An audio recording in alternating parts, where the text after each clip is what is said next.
Welcome.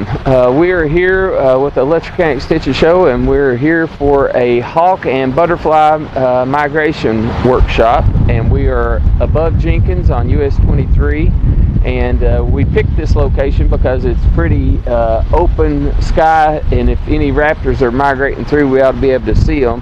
And this is also the time of the day when butterflies would be migrating through. We've got a little bit of a situation today where the front's coming through and it's really, really windy. And so that will have an impact on what we see, but we'll go ahead and do the talk anyway.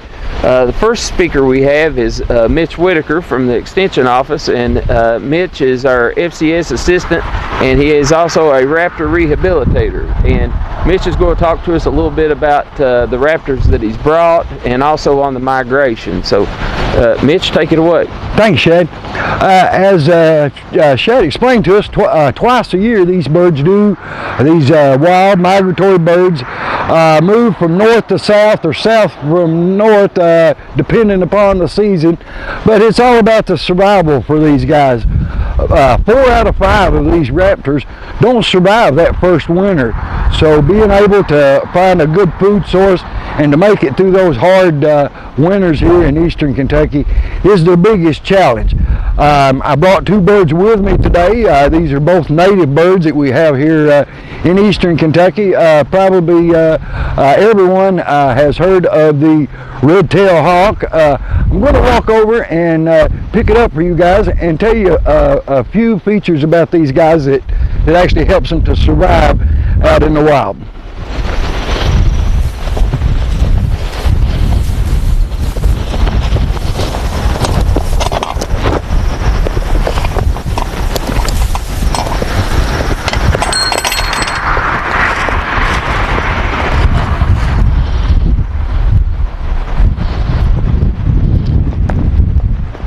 As you can tell by his beautiful red tail feathers here, this is a red-tailed hawk. This guy is one of our most common raptors that we have here.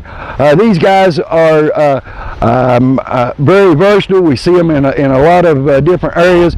We see them as far north as Canada, as far south as Mexico, and from coast to coast.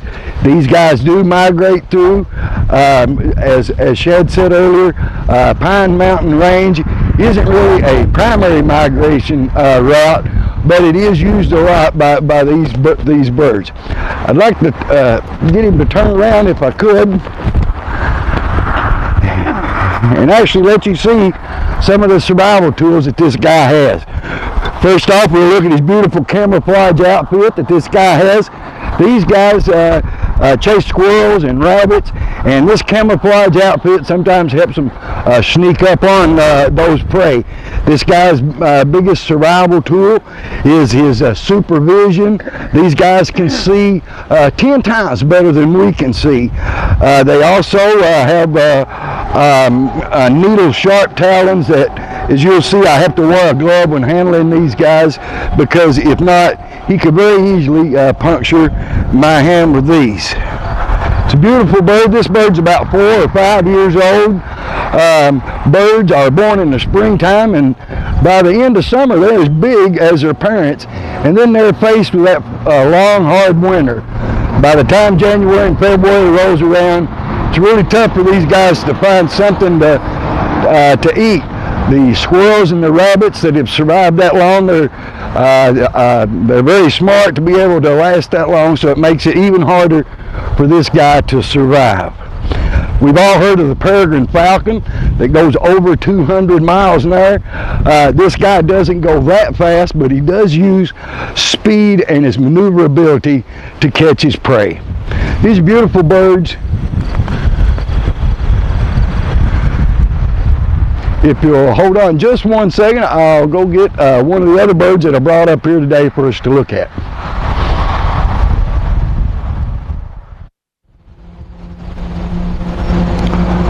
Welcome back, guys. We're here on top of Pound Mountain with our migratory bird and butterfly program today. The next bird that I have with us here today is the great horned owl.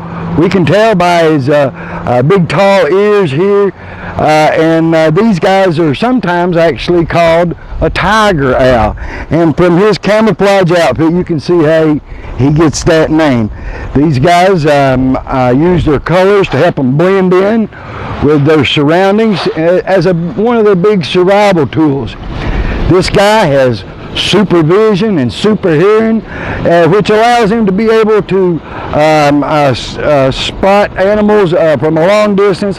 And I even read to where that these guys can actually be up in a tree and they can hear a mouse run under the snow. So their super hearing is a big thing for these guys to survive. They can't rely on the speed like the other birds do, the falcons and the hawks. These guys use more maneuverability from high perches. If you'll notice, this guy actually even has hair on his feet to keep him completely silent as he's flying through the night sky.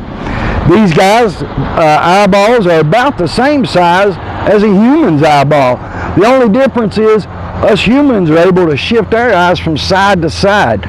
These guys' eyes are locked straight in their head, so the only way that they're allowed to see is by turning their neck.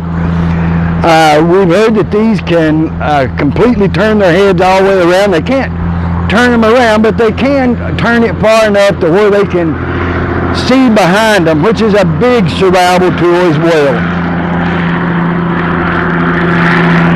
This is a native bird to eastern Kentucky. It's one of our largest owls that we have. The only owl in the United States that's bigger than this guy is the great gray owl out in the Rocky Mountains. So around here, this guy is probably one of the largest owls that we'll see. He has unique feathers that have special edges that allows him to fly through the night sky without making any sound. Even with all of these survival tools that this guy has, his supervision, his super hearing, his camouflage outfit, and his needle-sharp talons, it's still very tough for these guys to survive. 4 out of 5 of these birds don't survive their first winter. Those that do survive for a couple years and live long enough to mature, they will pick a mate. And a lot of times once they pick them a mate, their chances of survival goes up tremendously. It's sort of like us humans being married. These guys, 2 of them are out looking for food one day, and if one of them can bring a rabbit home, then they both get to survive. But as a young raptor, it's very hard for these guys to survive, and that's why these animals are against the law for you to shoot them or hunt them or trap them or anything like that. And we feel very fortunate at the Letcher County Wildlife Center to be able to take in these injured birds and hope to get them released back in the wild. But the ones that are unable to, we're glad to take care of them for as long as they live and use them in our educational program. I'd like to offer the invitation to stop by and see us in Whitesburg, Kentucky at the Letcher County Extension Office. Stop by and see some of these guys.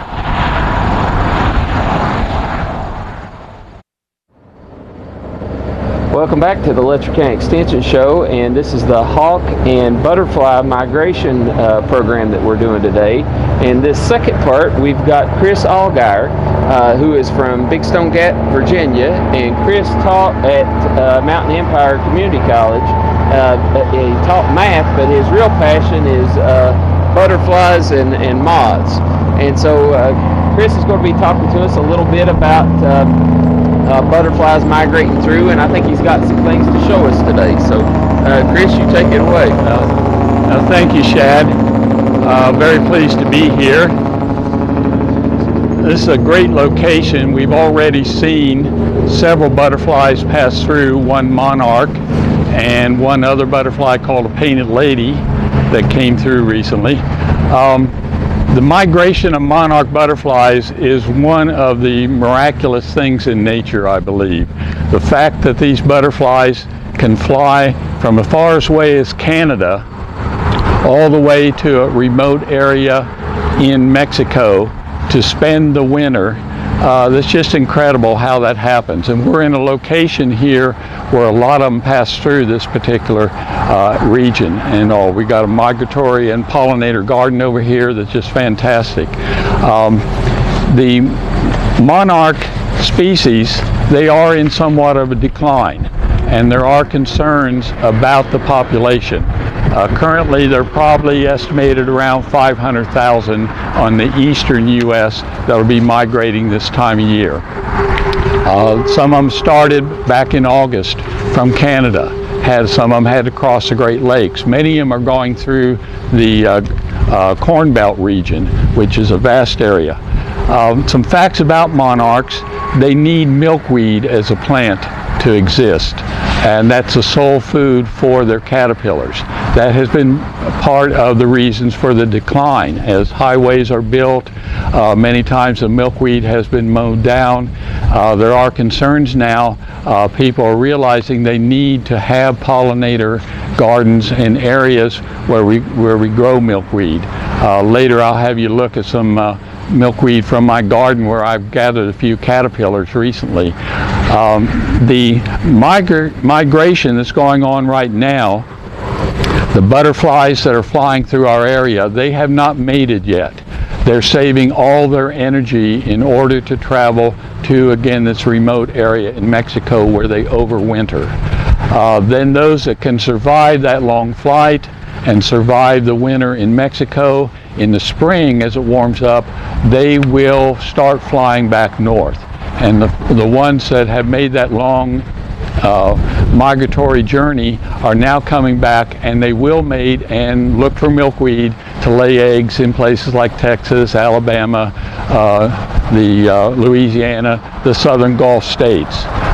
Then those monarchs will pass on, but their young hopefully will grow and breed, and in a few weeks a new brood of monarchs will then fly further north looking for milkweed, and they will breed, and that process will continue throughout the summer as they migrate further and further north. The offsprings are the ones that spent the winter in Mexico. As they reach up into the southern parts of Canada, they will continue to breed, but at some point, and no one really understands exactly how they know this, the brood that are coming out now, both in our area and the ones that came out back in August up in Canada, they don't mate. Something tells them we don't want to reproduce now. We want to begin our journey to fly to the south and southwest and find that spot in Mexico. And they start these long journeys. There are places in Minnesota, Wisconsin, where you can see a few months ago there were photographs of them roosting in trees and spending times there. Some of them, as they cross the Great Lakes, will actually land on ships if it's bad weather, and they'll kind of sail along with the ship, and then they'll come in maybe on the shores of Ohio and places and rest there and then continue flying through. A few weeks ago I saw a post that they were in my home county, Miami County, Ohio, coming through, and I've seen a few come through our region, but probably in the next 2 to 3 weeks we're going to see hundreds if not thousands of butterflies pass through this region. I brought some information here as a citizen scientist. I am a Virginia Master Naturalist, and I'm participating in a project where we put little tags on the monarch butterflies. This has been going on for, I guess, maybe roughly 30 years to try to track the migratory patterns of the butterflies. A small, very lightweight tag is placed on the wing of a butterfly, and that tag has a code on it that if another person finds that butterfly and either takes a picture of it or maybe finds it even all the way in Mexico maybe, the tag number can be reported, and then they can track back to where that butterfly was originally tagged and released. And say that's been going on for many years. I think the Monarch Watch group, which is at the University of Kansas, they issue about maybe 200,000 tags every year to scientists. Over half of those, maybe 60-70% of those, are actually used to tag the butterflies. I personally have tagged around 120, 130 per year just flying through my garden in Big Stone Gap.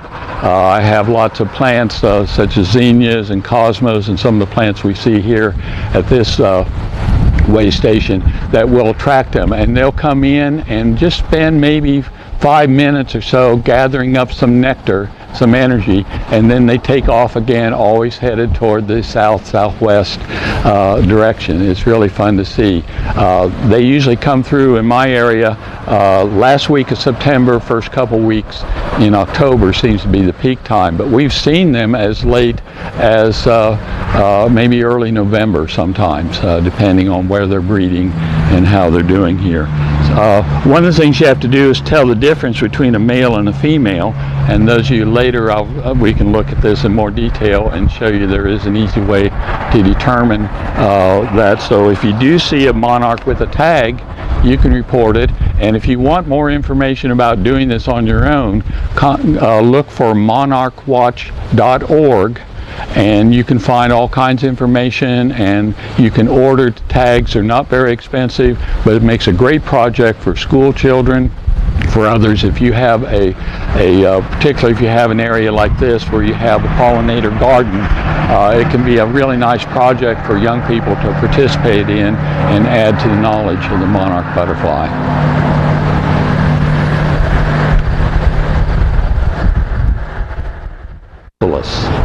Suspended here. The caterpillar crawled up there. It suspended itself upside down in what's called a J position, and then yesterday evening it shed its skin and it's formed the chrysalis, which is or known as a pupa. Butterflies have a complete metamorphosis. They start as a little egg, then they hatch as tiny little caterpillars. Here's a small caterpillar in the cage and a larger one there. As they feed, they have to shed their skins several times.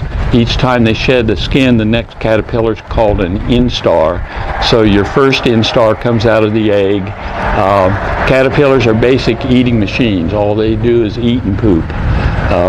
And they rest a little while, and then they shed their skins, and then they eat some more and poop some more and continue to feed on the milkweed until they reach a good size. This one's pretty good size. It may be ready to form its own chrysalis. So it may be the reason it's up here. Or it might just crawl back down and eat some more. Sometimes I really can't tell on that. What is the purpose of the glitter on the seam of the chrysalis? I don't know, but it's an interesting thing. The word chrysalis comes from a Greek word referring to gold, and many butterfly chrysalids have a gold marks, little gold dots. Not all of them, but many of them have the gold on that, and so that's where the word chrysalis comes from. Now, moth doesn't make a chrysalis. It has what's called a pupa, and that can be underground, or some moths will spin a silk cocoon to protect the pupa stage, but the chrysalis is a specific term used for just butterflies. Did you all see the gold that he's talking about? If you can get up close, there's some little gold. How long from chrysalis to it turns into a butterfly? Anywhere from 10 days to 2 weeks. Near the top? Yeah, near the top, yeah. You can see the little gold. The chrysalis is beautiful, and it's suspended. If you can look at the cage real closely, they use silk to attach their hindquarters there and suspend themselves, and then they will have to shed out of the caterpillar skin, and that's the phase now where this is transforming into the adult butterfly.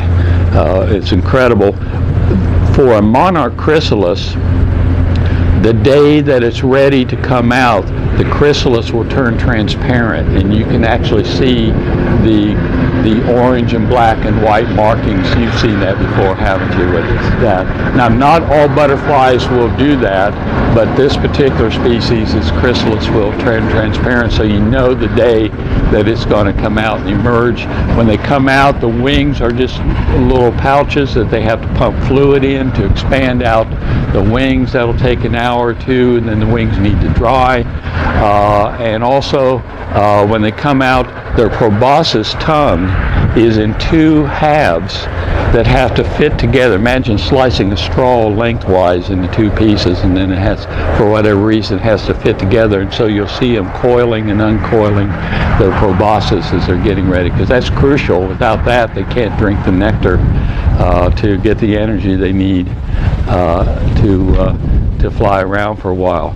Normal lifespan during the regular season of a monarch butterfly might be 3 weeks or so, if some predator doesn't get it. And there are predators besides birds. Now, birds won't touch them, but there are wasps and there are other things, vertebrate predators. And so the caterpillars themselves, while birds have learned that they're distasteful, a wasp won't worry about them. And so there's a European wasp that's around that likes to munch on these and take it back to its nest to feed its young. There are predatory flies, parasitoid flies, that will lay an egg in a caterpillar. And instead of the butterfly coming, it'll make a chrysalis, but instead of a butterfly coming out of the chrysalis, this little larva of the fly will come out and kind of rappel down on a silk strand to the bottom of the cage, and then it'll turn into a little pupa, and out comes a fly, and no butterfly. So the reality is that a caterpillar probably has less than a 10% chance of becoming an adult. That's why they lay so many eggs, and moths and butterflies lay so many eggs, because only a small number of them are going to make it through all the perils that are out there in the world to become an adult. But on the other hand, particularly with so many of the moths and things, those caterpillars feed our birds. If we didn't have moths and caterpillars and other insects, we wouldn't have all our beautiful songbirds around. So that's something to think about. Again, the whole food chain is such an amazing thing in nature, and if any one part of it is broken in some way, it can have very dramatic effects. That's why people are concerned and trying to get people to plant pollinator gardens and promote our pollinators, our bees and other insects and beetles, and so many things that will pollinate are so important to the whole food chain that we have. And people are starting to recognize that insects are in a decline worldwide, and if we don't do something, it can have very drastic effects on the food chain and on life as we know it. And so that's why you hear a lot of things right now about trying to protect, and not just the monarchs, but other species of butterflies and bees and beetles and so many of the creatures. Probably 95% of our insects are basically either don't harm us or are beneficial.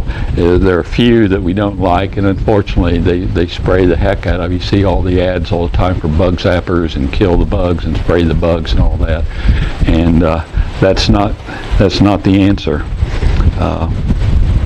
Is that chrysalis, in the wild, would it be on the milkweed plant? It would be on anything. It's interesting. Most butterflies will crawl quite a distance away from what they've been feeding on, and so you can find a chrysalis on anything. I was looking around the shelter here. Sometimes I'll find a chrysalis on a wooden shelter like this. They will crawl quite a distance from where they have fed. The one we found last year was about 30 yards away from the milkweed. Exactly. And it was on a holly leaf. Exactly.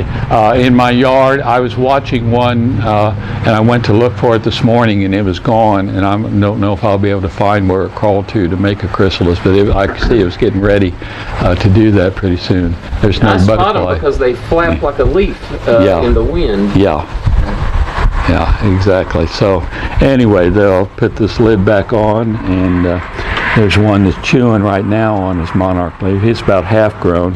The one over here by itself might be getting ready to shed its skin. They move away from their plant and when they do their molt. So it may be, and that can take an hour or two. I've seen them, or maybe even a day or so, that they'll move away from their plant and then come back. Tiny. Yeah, that's a tiny one. That's probably second instar. The first instar came out of a little egg that's like the head of a pin or smaller, and very smaller. So that one has grown. I was surprised to find it. But then I saw a monarch laying eggs in my garden a few weeks ago, so that last little one must be from the last one I saw laying her eggs. If you're interested in butterflies in general, this is my favorite field guide. There are lots of good field guides out. None of them are perfect, but this Butterflies Through Binoculars of the butterflies of the East, because there are species, of course, on the western part of the country that I'm not familiar with. But I highly recommend this if you're looking for a nice book.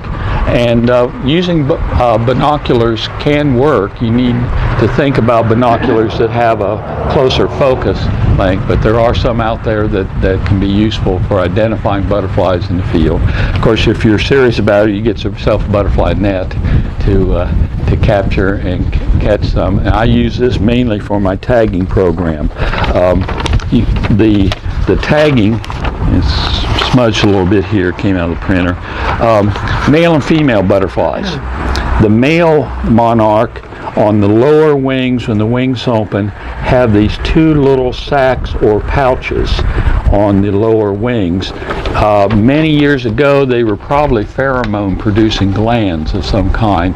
Nowadays, they don't serve that purpose, but they're still on the males, and so that enables you to tell. Also, the veins of the male are somewhat thinner. Females will not have that pouch on that vein that's going down there, and their veins, the scales on the wings make their veins look a little thicker. So the main thing is to open up the wings and see if they have the little sac or pouch, and then you can identify male or female. The placement of the tags, and I can let you look at how small these little tags are. These are the adhesive tags that go on the wings. Studies were done to show that they do not harm the flight of the butterfly, as best we can tell, if they're placed correctly. The key on placing it, as shown here, is to gently hold the wings up here, and then they have what's called a discal cell on the wing, and the place on the tag needs to be there so it's close to the body at that point, and that has very minimal effect on the ability of the butterfly to fly, and doesn't seem to affect in that way. And again, this has been going on for years. University of Kansas and others have done studies to make sure that we weren't harming by doing this tagging, but now they have maps that can show some of the main routes of how butterflies, and they have data that can show if populations go up or down. General trend is over the last 50 years or so, monarch populations have dropped significantly. And that's why there's such an effort now to try to educate and let people know that they need to plant pollinator gardens, because you do see you need food for the adult butterflies, but then you also need food for the caterpillars, and for these caterpillars you need things in the milkweed family. And there are native milkweeds in Virginia and Kentucky, several species that you can grow that are native to this region, other than common milkweed, which has a tendency to spread a lot. There's a beautiful milkweed called orange butterfly weed, Asclepias tuberosa. That's a great plant to have because it's a beautiful plant in your garden. And there's a kind of a pink milkweed blooms called, has a couple different names. Swamp milkweed is one of the names you'll see it marketed under. And those are good things to consider putting into your garden, along with lots of other types of plants. If you want, say, the zebra swallowtail, then you want to have a pawpaw in your neighborhood somewhere, because that's the only food that butterfly will feed on. If you want the beautiful spice bush butterfly. Put a spice bush shrub in your garden somewhere. They have a nice yellow bloom in the spring, much better than putting in something from Asia or some other kind of landscaping plant that won't feed on anything or won't support any other insect life, basically. So native plants are the way to go for things. I see a butterfly out there that I can't tell if that's a monarch or not. It might be a fritillary. Do they find the plant strictly by sight? They do, I guess, by scent and by sight. I'm not exactly sure. I'm sure there are different keys that they can pick up. I put a spice bush plant in my garden years and years ago because I love that butterfly and I love their caterpillars. And the first year it was there, I had caterpillars. Now how they found, I don't know, but they found it. So they have a way that they can sense when their plant is available, and they'll make use of them, provided you don't spray insecticides all over the place. Don't do it if you're trying to poison everything around your garden and spraying stuff to kill things. That'll defeat the purpose. How high do they generally fly when they're migrating? They can get up in the air pretty far. Monarch wings are structurally, it seems to me, much stronger than some of your other butterfly wings. And you saw that swallowtail we had earlier that lost its little tails and all. The monarch wings structurally are, they just more heavy duty. And they have a way of flight where they can glide. I think they catch the wind currents when they're favorable, and sometimes they aren't, so they have to pump again. Yeah, that is a monarch out there. So if you don't mind stopping our taping right now, I'm going to take my net.